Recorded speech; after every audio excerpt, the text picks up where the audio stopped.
Sometimes the ones who resign are the ones who care the most for the organization. Yes, there are many possible reasons why a person may choose to quit his or her job.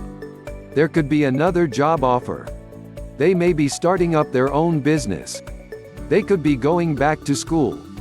They could be going out and seeing the world. They could be opting to focus on their family.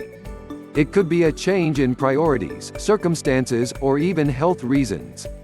Or maybe, they may simply care too much for the organization they are resigning from. Ironic, isn't it?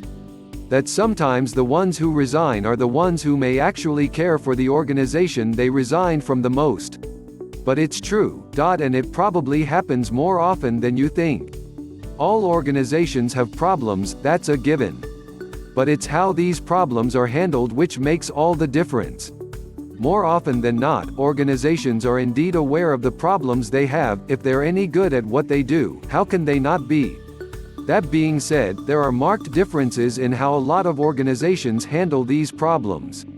While some organizations aggressively pursue solutions, some organizations have a way of acknowledging problems and going through the motions of trying to solve them, but in reality, allowing them to fester and ferment in the background, eventually to be assimilated in the organization's very culture and way of doing business. This invariably leads employees to fall into two camps. Those in the first camp are merely concerned with receiving a regular paycheck and couldn't care less about the organization or its problems. The second camp consists of those who see the big picture, understand the problems and the possible solutions, but because of their inability to push for the execution of those solutions, are tormented by thoughts of missed opportunities, unrealized potential, wasted resources, and simply what could have been. It's not easy to live with those kind of thoughts and frustrations, and eventually, after much tortuous deliberation, they come to the realization that they can't identify with, relate to, or be part of an organization who doesn't seem to care about solving its problems as much as they do.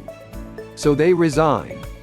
I should point out that there's actually a third camp, those who feel the same way as those in the second camp, but choose to stay on for various reasons. This is quite a miserable way to exist within an organization though, so eventually, after a period of months, or even years, they end up in either the first or second camps. If this happens long enough, you'll end up with an organization of which the vast majority of the employees are only after a steady paycheck, without really giving a damn towards making the organization realize its full potential. Worse, some of these employees end up getting promoted to management, and there's nothing quite more pitiful than an organization whose management is only focused on getting paid and not much else. Listen to your employees. They may actually have a lot of good ideas on how to make your organization better. Pay particular attention to the outspoken ones, even if dealing with them can be a pain, as they are typically honest and sincere with their beliefs. And learn to read the signs. If your best and brightest employees have started to become silent, or worse, started leaving, your organization may already be breeding a culture of complacency and indifference. Good luck with that.